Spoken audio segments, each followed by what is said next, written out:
azadlığı əxlaqsızlığa gətirib çıxartdılar. Bu sözə xalq artisti Eyyub Yaqubov deyilmiş. Eyyub müəllimlə bağlı xəbərlər çox azaldı olur. Belə hər dedikoduya, hər qalmaqala getmir, amma nəsə münasibət bildirək, görək nə deyib bizim Eyyub Yaqubov. Ailədə təməl kişinin üzərində olmalıdır. Belə olanda gözəl olur. Kişi qadının göz bəbəyi kimi qorumalıdır kişi qadını.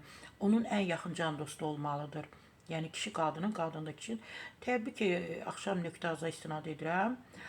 Zarafat bir yana proqramında deyil. Müğənni qadın kişi münasibətlərindən danışıb. Qadın da öz yerini bilməlidir. Biləndə, yəni qadın gözəl harmoniya olur. Bugün əfsuslar olsun ki, azadlıq adı altında balans pozulub, ailəm qarşı bir-birinə. Bu da bir faciəyə gətirib çıxarır. Bu proses dünyada gedir. Yəni təkcə bizdə yox, dünyada da. Azadlıq bütün qanunlardan çıxmaq demək deyil. Azadlıq saflıq deməkdir. Azadlıq sevgiyə bağlıdır. Amma bunun tam tərsinə əxlaqsızlığa gətirib çıxardıb azadlıq.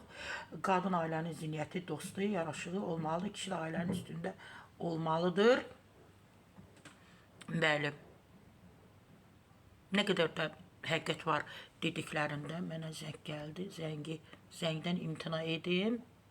Doğrudan da düz deyir ki, insan doğrudan da azadlıq bizim heç kişilərimizi demirəm, hələ qadınlarımızdan, hələ kişilərimiz də ki, özünüz görürsünüz də çoxları kişi olmaqdan imtina edirlər.